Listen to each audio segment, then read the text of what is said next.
টানা 2 দিন বৃষ্টির পর আজ এত গরম দিয়েছে যে ঘরে আর থাকাই যাচ্ছে না। সকালবেলা কিন্তু মা এই ঘর থেকে উঠে ওই ঘরে চলে গিয়েছে, ওই ঘরটা অনেকটা ঠান্ডা আর মা সেখানেই শুয়ে আছে। তাই ভাবলাম যে না, আগে বিছানাটা গুছিয়ে তারপর বাকি কাজগুলো করব।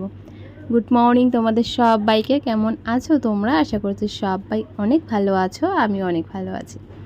তো আবারও একটা নতুন ভিডিও নিয়ে চলে এসেছি, আশা করছি তোমাদের অনেক ভালো লাগবে। আমি কিন্তু ঘুম থেকে উঠে বাসন মেজে নিয়েছি, অন্যান্য যা সমস্ত কাজ থাকে সেগুলো করে নিয়েছি। ভাবলাম যে বেশি লেট করব না, এই ফাঁকে বিছানাটা গুছিয়ে নিই। আর কালকে যে টুকিটাকি জামা কাপড়গুলো কেচে রেখেছিলাম, তো সেইগুলো রাত্রের মধ্যে শুকিয়ে গিয়েছে। আর যেহেতু আমি বিকালের দিকে কেচেছিলাম, তো পাতলা পাতলা কিছু ছিল, তো সেগুলো রাত্রে ফ্যানের হাওয়াতে কিন্তু শুকিয়ে গিয়েছে। তাই সেগুলোই সকালবেলা ভাঁজ করে রেখে দিচ্ছি। আজকে অনেক কাজ আছে, আর কাল হচ্ছিল মা শিলিগুড়ি যাওয়ার কথা, তো দেখা যাক যাবে কি যাবে না। আর আমি কিন্তু আমার কাজগুলো করছি, তোমরা জানোই যে আমি প্রায় 3 বছর ধরে ভিডিও করছি। আর 3 বছর আমি আমার সংসার সমস্ত কাজ কিন্তু নিজের হাতে টুকটুক করে গুছিয়ে গুছিয়ে করছি। তবে মায়ের অসুস্থতায় আমার কিন্তু কাজগুলো দ্বিগুণ হয়েছে। আগে যে কাজগুলো করতাম সেগুলো আমি আমার ইচ্ছেতে করতাম, ইচ্ছে হলে করব আর না হলে করব না। তবে এখন আমি যেই কাজগুলো করছি সেগুলো কিন্তু বাধ্য হয়ে করছি, মানে এই কাজগুলো আমাকে করতেই হবে। সকালে রান্নাবান্না, দুপুর টাইমটা একটু রেস্ট নিয়ে সন্ধ্যা হতে হতে আবারও রান্না, মানে দুবেলা আমরা বাড়িতে 3 জন থাকি, আমি, মা, বাবা। তো আমাদের কিন্তু মানে কি বলবো, কাজের কোনো শেষ নেই। মানুষ মাত্র 3 জন হলেও কাজ আমাদের অনেক। এগোনা আর মাত্র কিছুদিন, তারপরেই মায়ের কিন্তু একটা বড় ওটি হবে। আর যার জন্য মায়ের অনেক কিছুই খেতে ইচ্ছে করছে। তাই মা বললো ওটির পর কিছু খেতে পারবো কি পারবো না, তাই একটু চিংড়ি মাছ খাবো। আর আমাদের নদীতে যেহেতু অনেক কুমড়ো, মাকে কিন্তু মানে আমাদেরকে অনেকে অনেক কিছু দিচ্ছিল, কুমড়ো দিয়েছে। তো সেই কুমড়োটা খুব ভালো, মার এটা দেখে লোভ পড়েছে। হয় না, একটা কিছু দেখলে লোভ পড়ে, হয় যে ভাবে যে এটা আমি নিজের হাতে রান্না করে খাবো আর কি। ঠিক সেরকমটা মায়েরও ওই কুমড়োটা দেখে খেতে ইচ্ছে করেছে। তাই মা বলেছে আমি কিছু চিংড়ি মাছ নিয়ে এসে বাজার থেকে তারপরে খাবো। আর মায়ের যেহেতু ওটির পর অনেক কিছু বেছে কুচে খেতে হবে, যার জন্য মা এখনই খেয়ে নিচ্ছে। আর আমি আজকে যেটা করব সেটা হচ্ছিল আমার ছোটোবেলার পুরনো জামাকাপড়গুলো স্মৃতি হিসাবে আমি শোকেসেই রেখে দিয়েছি। দিন দিন জামাকাপড় কিনতে কিনতে জামাকাপড় এতটাই বেড়ে গিয়েছে যে শোকেসে আর জায়গা হচ্ছে না। তাই আজকে বাধ্য হয়ে ছোটোবেলার সমস্ত জামাকাপড়, আমার এবং আমার বোনের দুজনেরই জামাকাপড় একটা বস্তার মধ্যে রেখেছি। আমাদের আলমারি কিছু নেই, একটাই বড় শোকেস আছে, আর সেখানে আর জায়গা হচ্ছে না। যেহেতু আমি 2 দিন আগে আমাদের যত সোয়েটার ছিল সেগুলো ধুয়ে রেখেছি। হ্যাঁ জানি সোয়েটারগুলো এখনও কাজে লাগবে না ঠিকই, কিন্তু ঠান্ডার সময় ওইগুলো অনেক কাজে লাগবে। তাই এখন ওইগুলো রাখার জন্য আমি সমস্ত জামাকাপড় বের করে রেখেছি। তারপরের দিন আমি আর কোনো রকম ভিডিও করিনি, এটা তার পরের দিনের ভিডিও। মা আজ সকাল সকাল শিলিগুড়ি যাবে বলে মা কালকে অর্ধেক রান্না করে রেখেছিল, আর আজ বাকিটা করেছে। চিংড়ি মাছ আর আলু, বেগুন, আলু, মিষ্টি কুমড়ো আর পটল দিয়ে একটা মা খুব সুন্দর রেসিপি করে, এটা খেতে দুর্দান্ত লাগে। আর করেছে কচু শাক।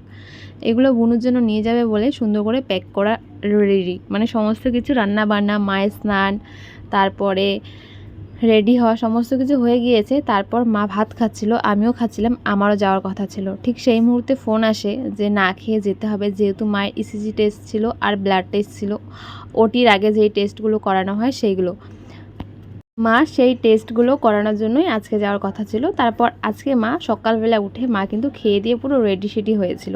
আর তখন বুনু ফোন করে বলে যে আজকে না খেয়ে ব্লাড টেস্ট করাতে হবে। তারপর তো আর যাওয়া হলো না, যেহেতু মা খেয়ে নিয়েছে। তারপরে কিন্তু যাওয়া ক্যান্সেল, আমারও যাওয়া ক্যান্সেল, মারও যাওয়া ক্যান্সেল। কালকে যাব আবারও।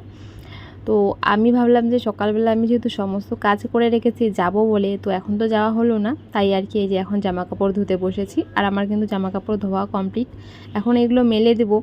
আর আজকে আমার মায়ের 2 দিন ধরে নাইটিগুলো ছিল, সেগুলোই ধুয়ে দিচ্ছি। বেশিরভাগ মা কোমরে বেল্ট পরে থাকে, বেশিরভাগ টাইমই শুয়ে থাকে। একটু যদি উঠে বা কিছু একটু করে তখন বেল্ট পরে, তাই মা ডবল ডবল নাইটি পরে। একটা নাইটির উপর বেল্ট পরার পর আবার একটা নাইটি পরে। আর তোমরা জানো যে যাদের মানে বেল্ট পরে অতিরিক্ত ফ্যাট, তাদেরকে খুব বাজে লাগে দেখতে। সেই জিনিসটা আমার মায়ের পছন্দ না, যেহেতু আমার মাকেও খুব বাজে লাগে। তাই মা কিন্তু চেস্টের জায়গাটা বাজে লাগে, তাই মা ডবল ডবল নাইটি পরে থাকে, যেন সেই জায়গাটা ভালো দেখা যায়, খারাপ না লাগে।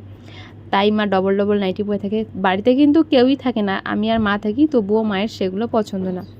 যার জন্য একটু নাইটি টাইটিগুলো এখন বেশি হচ্ছে, সেগুলো কাচাকুচি করে এখন আমি ভাবছি যে না, যেহেতু এতদিন ধরে বৃষ্টি হয়েছে, বাড়িঘরগুলো একটু ঝাড় টাড় দিয়ে পরিষ্কার করে ওই আমাদের যে ধারটা আছে সেটা আমি মুছে রাখবো। আর আমি এখন যেটার উপরে দাঁড়িয়ে আছি সেটা আমি নিজের হাতে বানিয়েছি, মানে আমাদের যে ঘরটা হয়েছে পাকা ঘরটা, সেটার ধার দিয়ে সিমেন্ট আর বালু দিয়ে একদম সুন্দর করে লেপে দিয়েছি। ওটা করেছি আমি ওই টিনের যে জলগুলো পড়ে, জল একটা জায়গায় পড়তে পড়তে ফুটো ফুটো হয়ে যায় মাটিগুলো, তো সেখান দিয়ে আমি করেছি।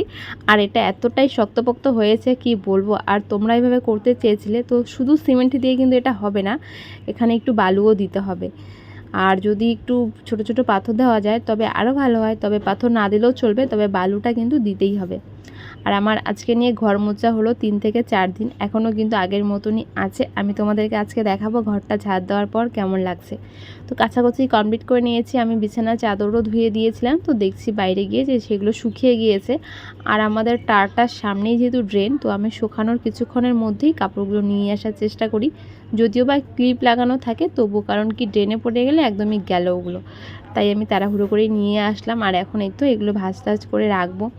আমি এতদিন মানে গরম তো প্রায় পড়ে গিয়েছে, অনেক দিন আগেই গরম পড়েছে, এখন যা গরম দিচ্ছে ভালোই গরম দিচ্ছে, কিন্তু আমি ঠান্ডার যে জামা কাপড়গুলো ছিল সেগুলো এখনও কাচাকুচি করে উঠতে পারিনি, তবে আস্তে আস্তে চেষ্টা করছি। সোয়েটার মোটামুটি ধোয়া কমপ্লিট, এখন একটু মোজা তারপরে স্কার্ফ এগুলোই আছে, এগুলো ধুয়ে দিলে কিন্তু আমার কাজ গুছানো কমপ্লিট। চেষ্টা করছি মায়ের ওটির আগে আগে সমস্ত কাজ গুছিয়ে রাখার, কেন কি মায়ের ওটির পর কিন্তু আবারও কাজ বেড়ে যাবে, তোমরা জানোই এখনই মা কিছু করতে পারে না, আর ওটি টানা 10 থেকে 15 দিন পুরো বেড রেস্ট দিতে হবে।